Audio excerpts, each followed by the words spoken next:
Hey everybody, and welcome to the UFC 245 dissection, where we're going to be taking a look at the main card of the event coming up this Saturday night, which is headlined by Kamaru Usman and Colby Covington, which is for the welterweight title, and that's a hell of a fight. That's a much anticipated fight, and the two definitely don't like each other, so one to look forward to. If one title fight's not enough, you got two more, right? Because you got Max Holloway fighting Alexander Volkanovski for the featherweight title, and then you've got Amanda Nunes defending her women's bantamweight title against Romaine Durandamy. So, a lot going on. And, to kick off the night on the main card, you're going to have Uriah Faber fighting Petr Yan, and move up after that, and you got Jose Aldo dropping to bantamweight to fight one of the top contenders there in Marlon Moraes. So, this is a great fucking card, and what a way to close out the year, right, for the UFC's last pay-per-view. But, before we get into breaking that down, let's kind of talk about some of the stuff that's been going on at 155 pounds right now, where I saw Justin Gaethje is pissed off, and rightfully so, that Dana White is talking about if Conor goes in and beats Donald Cerrone, that he could potentially have a rematch with Khabib or the winner of Khabib, something along those lines, right? And if that is the case, it makes zero sense because Justin Gaethje is coming off of a knockout over Donald Cerrone, right? Like, knocked him out cold in the first round. So if Conor beats a guy that Justin just knocked out, that's enough to earn a title shot against, if Khabib wins, especially a guy who has already mauled him. Okay, so I might be going out on a limb here a little bit. Let me know if I am. So what I kind of think is, if Khabib beats Tony, right? And let's just assume that he does. I don't think that's necessarily the case. I think it's a tough fight for both guys. I think you're going to get a great fight. But let's say that Khabib wins in April, right? If Khabib wins, then if Justin Gaethje is your number one contender, then Justin Gaethje might potentially have the style to beat Khabib. He's got a very strong wrestling base, and he has legit knockout power, and he's wild and he's reckless, right? So he might be able to fend the takedowns off better than most guys, because one of the things about Tony is he does give up some takedowns. He's just so fucking good off his back that he doesn't care where the fight goes, right? But Justin has that wrestling base where he might not get bullied so much in the clinch, and he might not give stuff up, right? Like, it might be a tougher test to get Justin to the ground. So if you're the UFC and you're looking at this matchup, Khabib and Conor have already fought. You get the feeling after watching the first fight that if Khabib and Conor fight 10 times, Khabib is probably going to win a majority of those, right? So you get the money out of the rematch. Khabib takes, like I said, I'm going out on a limb here a little bit, but let's assume that Conor wins and somehow gets a rematch against Khabib. They've already fought once, so the rivalry's already there. You got all the footage for everything, all the marketing, all the promoting, right? It's all there. That's going to sell a much bigger pay-per-view fight than Justin Gaethje versus Khabib. It's just the reality of it. And if Justin goes in and beats Khabib before Conor gets to fight him again, the kind of aura around Khabib drops a little bit because he now has a loss on his record. So I think this is about squeezing the most money out of the situation as you can. I don't know. Like I said, that's like a little bit of a conspiracy theory, a little bit of a stretch, but that's kind of what it seems like. How can you deny what Justin Gaethje has done? Knockout over James Vick, knockout over Edson Barboza, knockout over Donald Cerrone. He's lost 2 fights in the UFC. One was to Eddie Alvarez, who's one of the best lightweights of all time. Say what you want about him, but he's the only guy to hold a Bellator and a UFC championship, right? Correct me if I'm wrong on this, Justin Gaethje also might be the first UFC champion from Pennsylvania, but I'm not 100% sure. One of the few, I would say. Anyway, his losses are against top contenders, and since then he's got 3 first-round knockouts in a row. Now, I don't know. The only way I can think that you're thinking about skipping Justin is for money.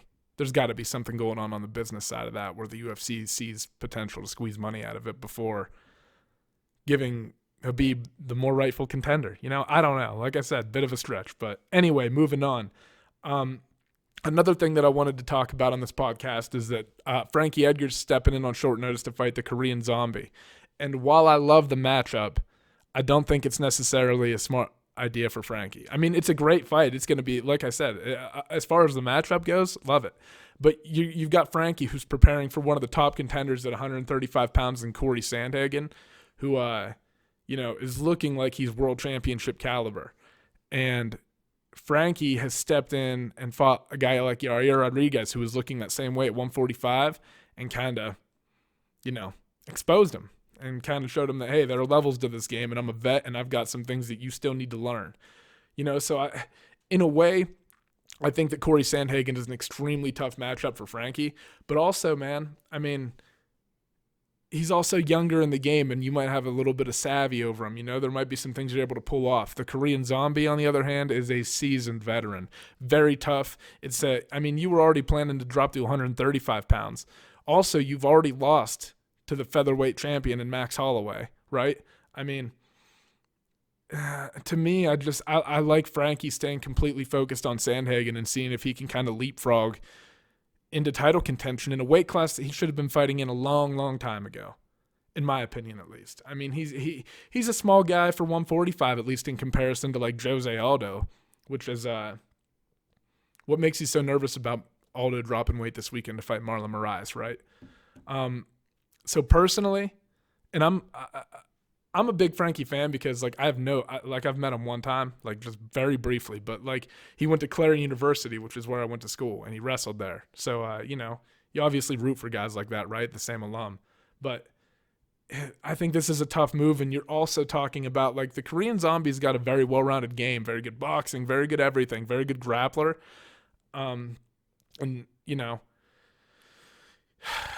You're preparing for a little bit of a different style against a little bit of a more seasoned vet on short notice. So for me, if I'm Frankie's management, I'm saying calm down. If you're in this thing to win the title anyway, let's not take a risky fight against Korean Zombie. What if you get knocked out? I mean, you've already been knocked out once by Brian Ortega. What if it happens again? What if something like that happens and then your chances at 135 are ruined, right? Because you've got two guys who are further along in their careers right now, and Frankie Edgar and Uriah Faber, were trying to make this last run at 135, it feels like, But what good is that going to do if you're taking a fight on short notice against a very dangerous guy and potentially shortening the length of your career? I like the fight against the younger, less experienced guy. I know that Corey Sandhagen is, but you know what I mean. Compared to Frankie, Frankie's got, he's got the experience. He's got the nod in that department. All right, but let's move on to this main card because, these are all great fights. And first up is the bantamweight bout between Uriah Faber and Petr Yan. And Petr Yan is one of those guys, man, who has been on an absolute tear. Most recently coming off of a win over Jimmy Rivera, where Rivera didn't look bad in that fight. I thought Rivera looked very good, but it was just at the end of the rounds, Petr was clipping him and hurting him. And, those kind of things turned the fight into Jan's favor. And Jan's footwork and his pressure and his boxing and his head movement are all just so crisp. And he's really solid in the grappling department as well, Before his fight with Rivera, he picked up a unanimous decision over John Dodson. And then before that, he fought Douglas Silva de Andrade and stopped him. But I think that was a corner stoppage. I don't know if they threw it in or if it was medical or what, but he was beating up on Silva de Andrade, and he's one of the more, especially his boxing. I don't know if he's got quite what Cody Garbrandt has in terms of power, or maybe not quite in terms of pure hand speed, but the way he mixes everything together and his scrambling and his pressure, he's looking like one of the top guys at 135 pounds. And for Uriah, he comes back, right, gets a win over Ricky Simone, and is now jumping up to fight, like I said, one of the top contenders in the division. And if Uriah can get past this guy, you're going to be talking about a title fight for him because, you got to consider that the UFC knows that Uriah Faber is a big draw, right? One of the biggest at 135 pounds. And if he can go in and upset Petr Yan, knowing that Uriah doesn't have as much time as some of these other guys, I think I hate to say this because, I love Aljamain Sterling, and I'd really like to see him, get to challenge at some point. Since his loss to Marlon Moraes, he's really rebounded and been looking good. But if you're looking at the longevity for Uriah Faber, he has less time than Aljamain. So you've got less time to make that fight. And Uriah Faber, just to be honest, is probably a little bit more marketable than Aljamain right now. More popular, you know? So if Uriah Faber goes in and gets this win, you might see him jump. He might not have to fight like a title contention fight. There might be real talks about him fighting Henry Cejudo for the bantamweight title. We'll see. Yeah, because the problem is I don't think he's going to be able to get past Petr Yan. I mean, when he came back and fought Ricky Simón, he looked great in that fight, man. Looked very good. Like he hit him with a huge right hand. But again, it's one of those situations like we were talking about when we opened up the show. It's one of those situations where you've got a really seasoned guy fighting a really young, promising contender, but you got the experience on him, right? You can kind of draw him into things, and when you can kind of get a feel for what he's doing maybe a little bit faster. And Uriah was able to capitalize on that. And not to downplay that win at all. Ricky Simón is fucking tough, man. I think he had that win. Who was it over? Merab Dvalishvili, where he got him with a guillotine in the very last round or something like that. And I mean, it's not like that was an easy fight. And Uriah, he displayed that he has knockout power, right? But the problem is that I don't think that Petr Yan is going to get drawn into traps like that quite as easily. And I think he's going to be the one pushing the pace and putting Uriah on the defensive. And I think that Faber's going to need to look for a way to get this fight to the mat. But the problem is that Petr Yan is very good at getting back to his feet, and he's very good at scrambles, and he's also a pretty good wrestler. I mean, Petr Yan has it going on, man. He's got a full tool set. So I think what's going to be important for Uriah is early on in fights, one of the things that you'll see is Petr Yan can be a little bit overly aggressive. You'll see him overextend on things a little bit and reach for things. If Uriah can I think you're going to see Uriah backing up a lot in this fight. But if he can catch Petr Yan before he really starts getting in a rhythm, and if he can disrupt that, kind of break it up before Petr really starts pouring it on him, if he can catch him being overly aggressive, he might be able to land a takedown. But the important part of getting the takedown is he's going to have to be able to secure position and control Petr. Keep this fight on the mat as long as possible, because the more that it's on the feet, the more that I would assume it's going to benefit Petr. As far as official picks, though, I'm taking Petr Yan by unanimous decision. I think Uriah Faber's tough. And I think that he's going to, you got to remember fighting's a two-way street, right? Like offense and defense. And I think that, at this point in his career, Uriah Faber's seen a lot of things. But, so I think he'll be able to defend himself. But I think that's kind of what you're going to see is Petr Yan getting offensive. And Uriah is not probably going to get drawn into a straight-up war with him. He's probably just going to play the defensive a lot, and I think the fight will end up going the distance because of that. Not that Yan couldn't finish him and put it on him, or that, Faber couldn't take him down, secure position, get a submission. A lot of things could happen, right? But I would say the most likely is that Yan wins by unanimous decision in this one. Next on the card, you've got Jose Aldo dropping down to bantamweight to fight not just one of, the contenders at bantamweight, but one of the very best guys in the world. A guy who came out in the first round of the Henry Cejudo fight and, looked like he was going to cruise on to becoming the bantamweight champion. And, Henry rallied a little bit in the second, changed his game plan up a little bit, got a little bit more aggressive, started throwing heavier shots, covering more distance when he was punching and stuff like that, and, just slowly turned the tide on Marlon. But Marlon Moraes is one of the toughest guys at 135 pounds, and also he's big for the weight class. And this is what makes me so nervous about this fight, is Jose Aldo is obviously, if he gets down there, going to be a monster of a bantamweight. He's a pretty good 145er. And the only thing is that Jose Aldo is not used to fighting at 135, whereas Marlon Moraes is big for the weight class and he's conditioned to fighting there. Like, he knows what it takes to get your body down to that weight. And this is also only a 3-round fight. So I think that you're going to see a lot of aggression out of Moraes, and he's going to look more powerful because he won't be as drained. I wish that I could be, I don't want to discount Jose Aldo, right? But I think the weight cut's going to be tough on him. And when you've got a guy that is used to being at that weight class, I just think that Marlon Moraes is going to have, also Marlon Moraes I think he's going to have a power advantage in this fight and a speed advantage. His hands are lightning fast. and his kicks are super strong. He's going to be able to go tit for tat with Jose Aldo in terms of how hard they can kick, I think. Marlon Moraes can fucking kick, man. There's so much power going into those. And brutal leg kicks as well. You saw that in the Henry Cejudo fight. I think this is just a lot for Jose Aldo to come. I would be more excited for this fight if Marlon Moraes was moving up to 145. I'd be like, oh, fuck, that makes sense, you know? Like, just coming off a title loss. But then you might have to consider things a little bit differently. But, I mean, until Jose Aldo can prove otherwise, I've got a hard time picking against Marlon Moraes in this fight simply because of the weight cut. Like I said, I think they both do a lot of things really well on the feet, and it's going to be an interesting strikers matchup, but I just think that Marlon's going to be able to overwhelm him. You might see them get into some exchanges and Aldo land some nice shots, maybe, you know, hurts him a little bit, but I think that if Moraes really decides to put it on Jose Aldo, like really come at him, I think you're going to see Marlon Moraes get Jose Aldo out of there in like the second round in this fight, probably a knockout. All right, now let's move on to the women's bantamweight title between Amanda Nunes and Germaine de Randamie. And, man, okay, so here's what's weird about this fight, right? Is Germaine de Randamie wins the featherweight title against Holly Holm, right? Cyborg enters the equation, and Germaine de Randamie says, fuck, nope, not doing that. No fucking way.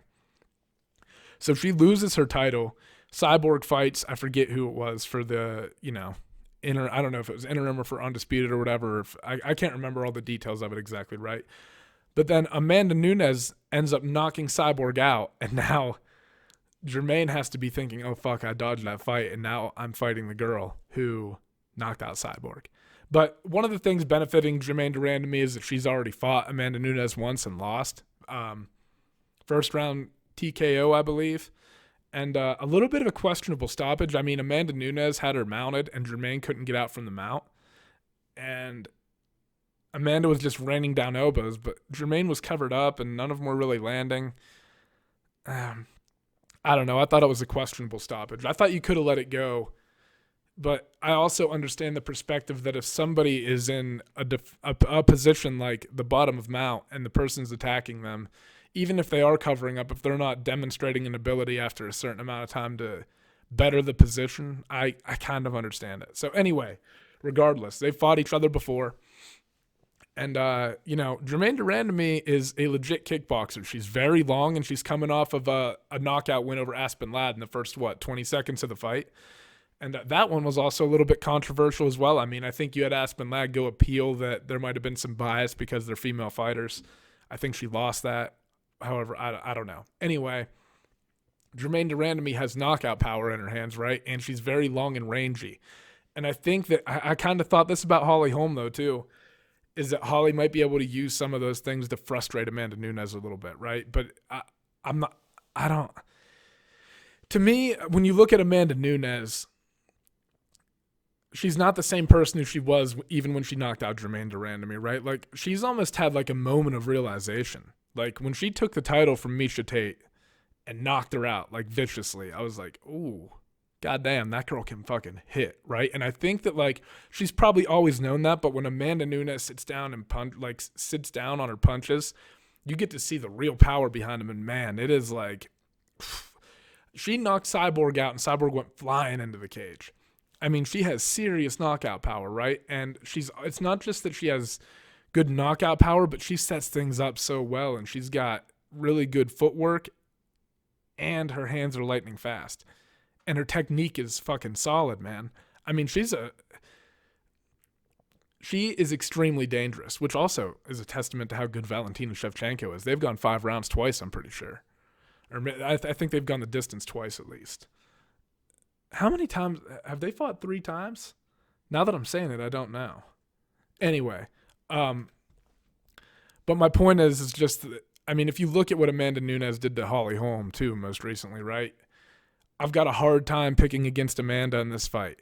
It kind of reminds you of what Deontay Wilder says about himself, right? Like, these people have to be perfect for 25 minutes, like, or the length of the fight. I've only got to be perfect for just a moment, you know, something along that. I'm paraphrasing, but that's kind of what you get with – that's how I feel about Amanda Nunes in this fight. Like, I think that part of the reason – and again, we're talking about experience versus inexperienced fighters a lot in this podcast, right? But when you see Germaine de Randamie knock out Aspen Ladd, it's like she was able to lure Aspen Ladd relatively easily into something that she wanted to throw, right? And it landed and it connected, and yes, it knocked her out. But, like, I don't think Amanda Nunes is going to get lured into traps like that, and I'm not sure that, like, Germaine has that, like, game-changing power like Amanda Nunes has to be able to, like, enforce her will on Amanda without taking some sort of consequence for it, right? Like, without Amanda countering and landing maybe a bigger shot in the pocket in some way.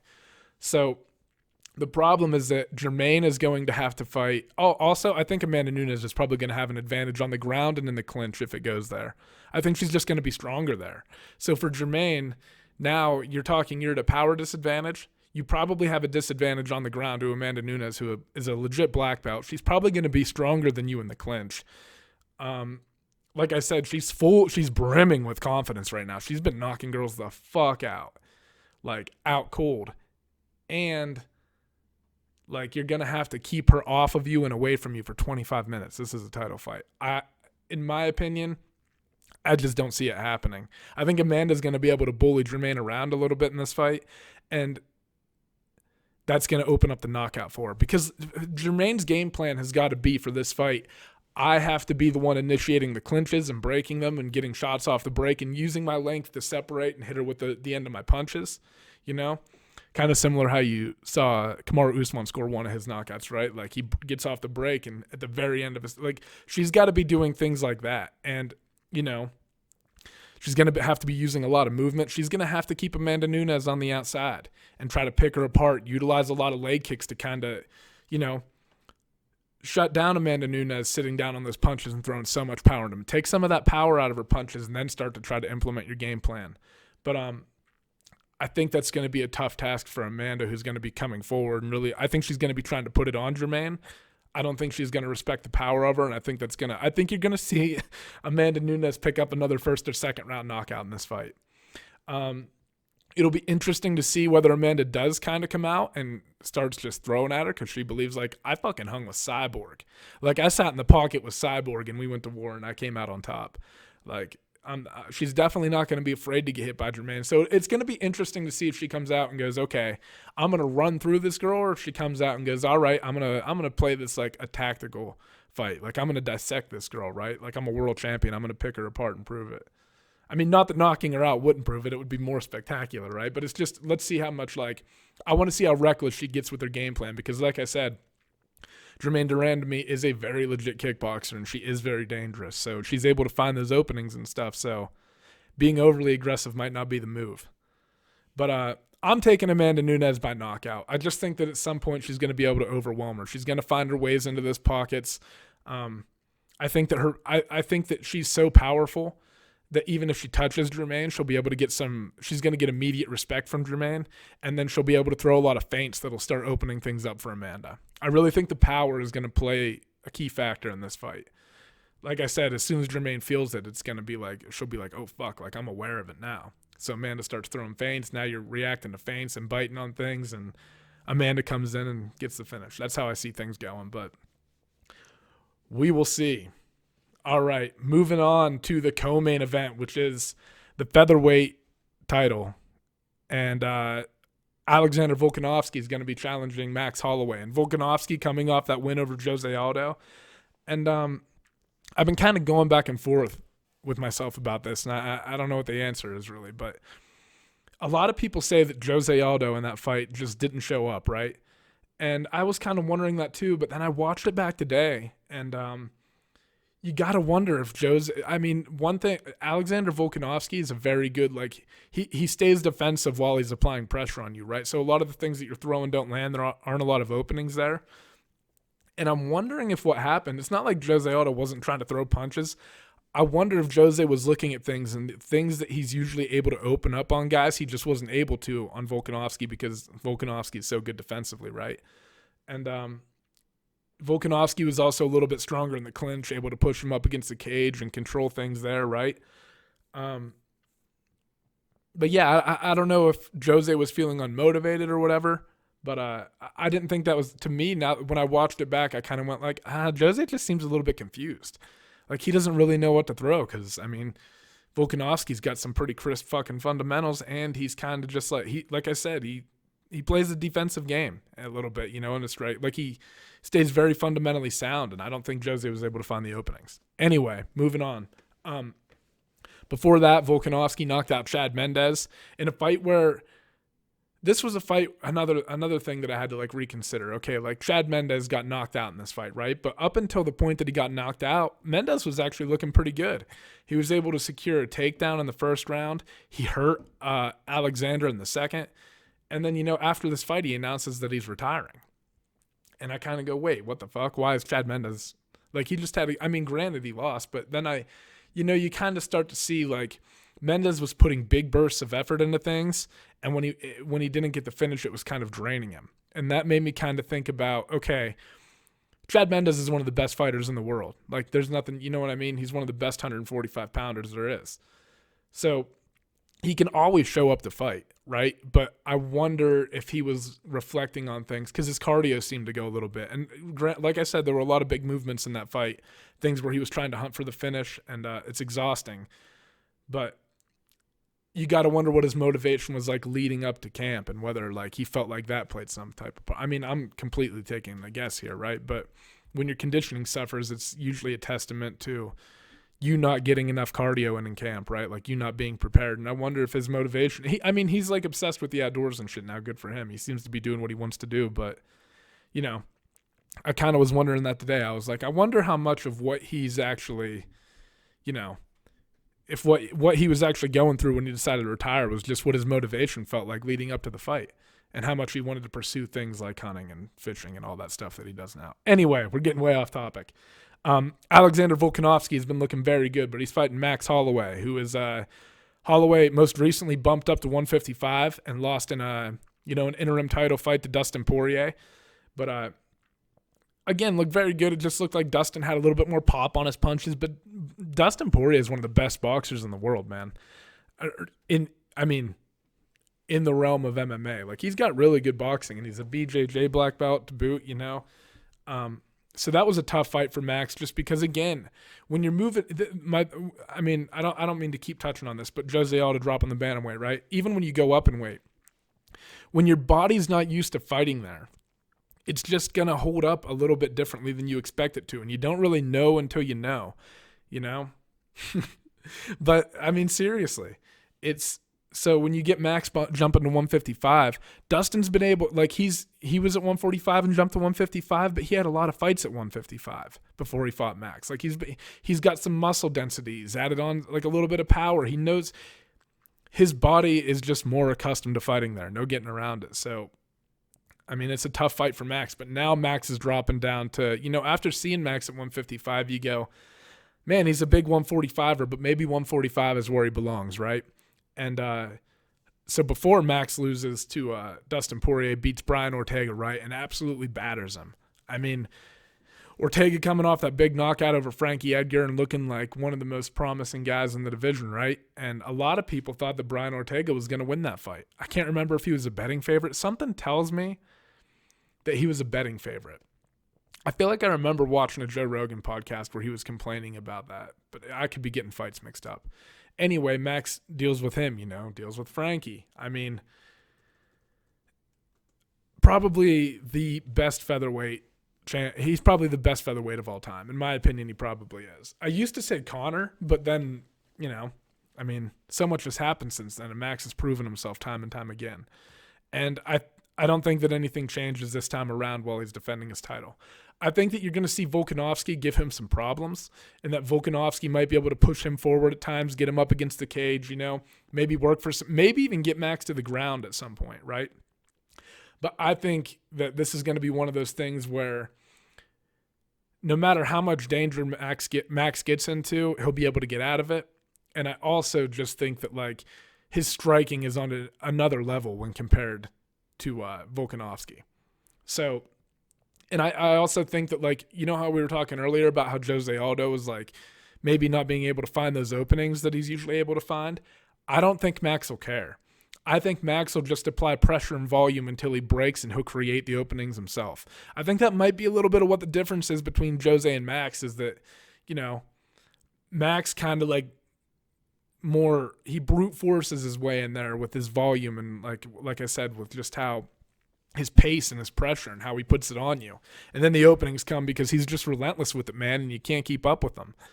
And he's got a little bit of, he's one of the most well-rounded games in the world. And I just think that for Alexander Volkanovski, man, it's a really tough matchup.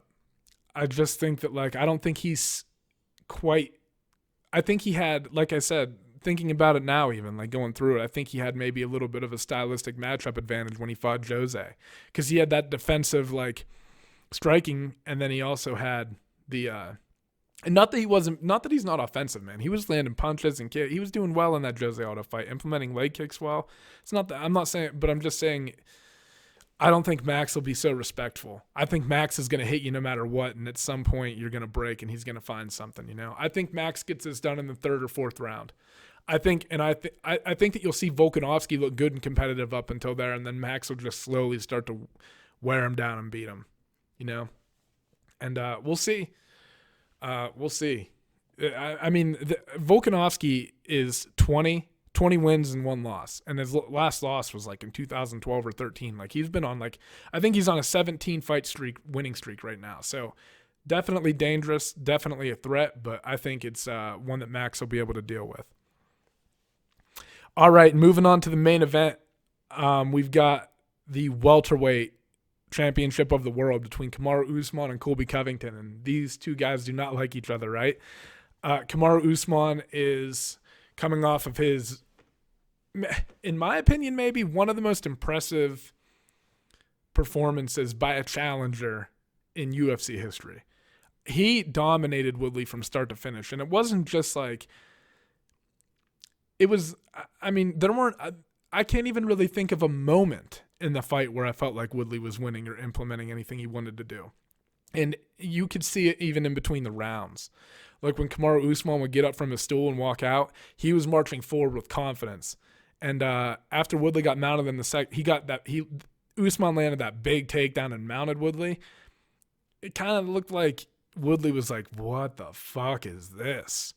What the fuck did I just run into, He didn't look like himself. His corner was talking to him when he was on his stool.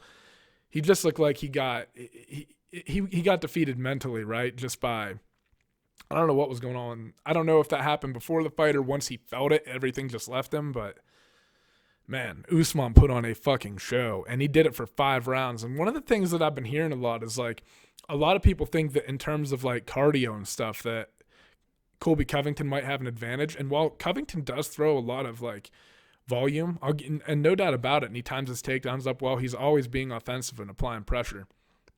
Kamaru Usman has some serious fucking cardio to be engaged in those type of grappling contests with the guy as powerful as Tyron Woodley and to dominate him for 25 minutes.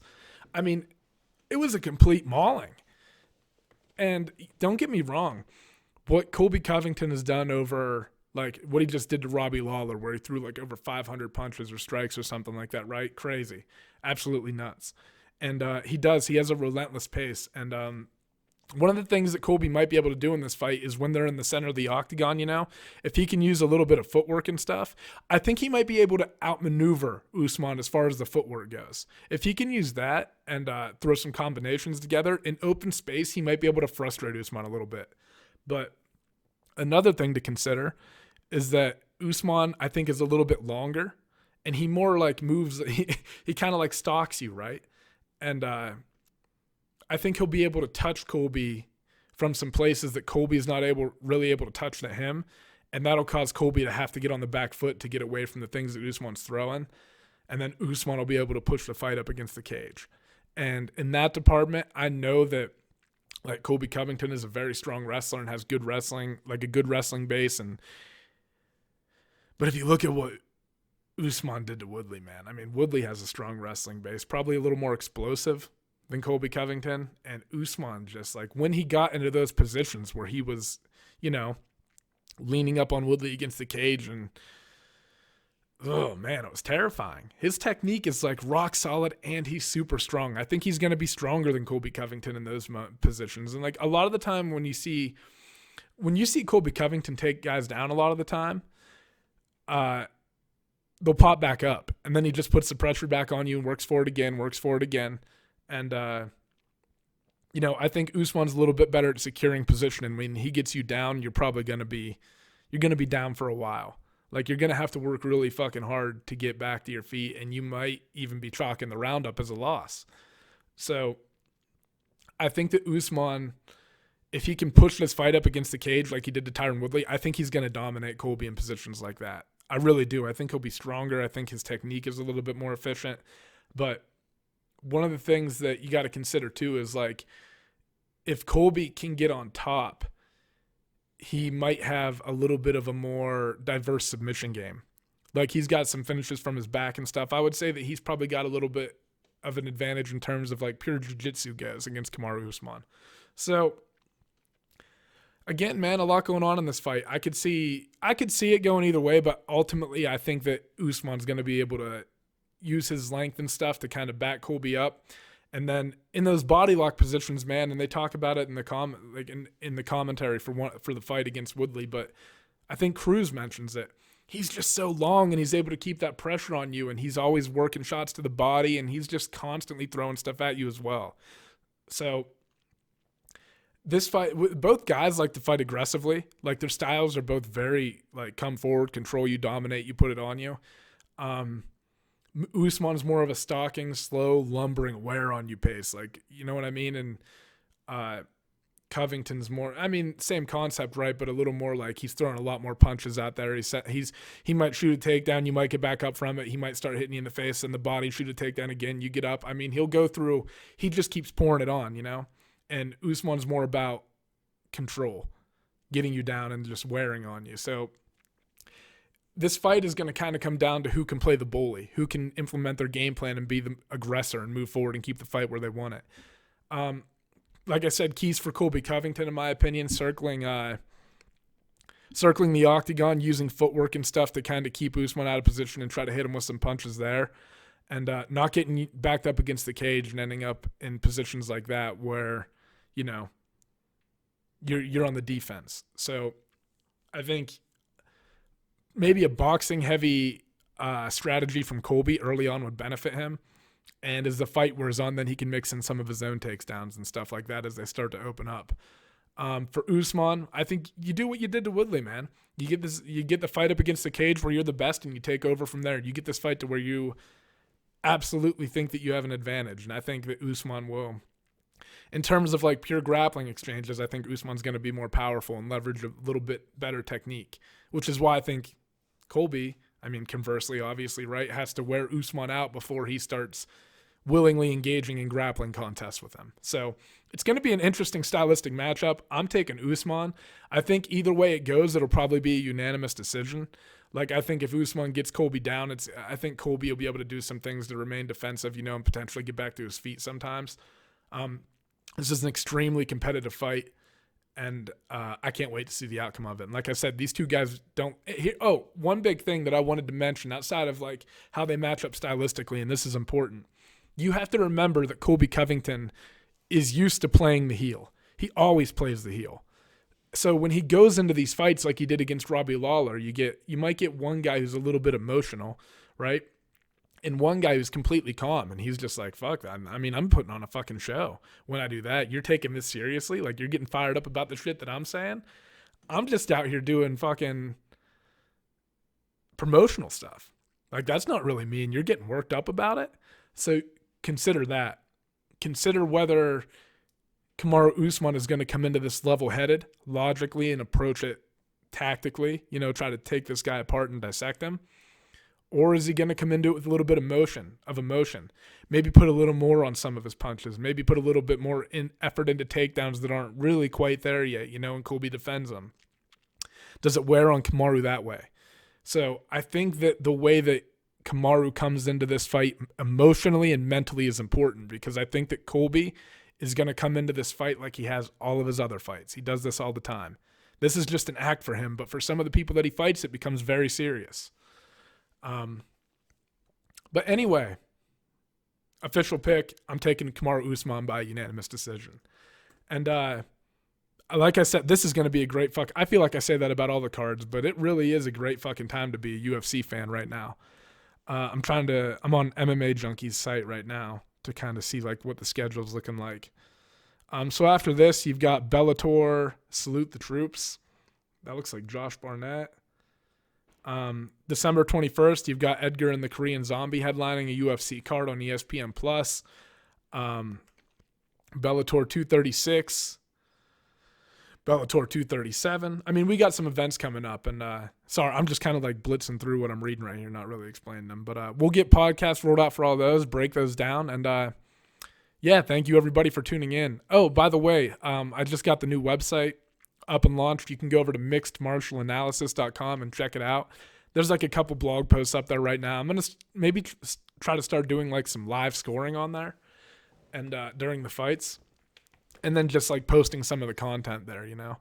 But yeah, that's up and live. Go check that out. Follow us on Instagram. Subscribe to the podcast if you already haven't. Leave comments below if you're watching on YouTube. And I think that's it. Again, thank you guys for tuning in. Bye-bye.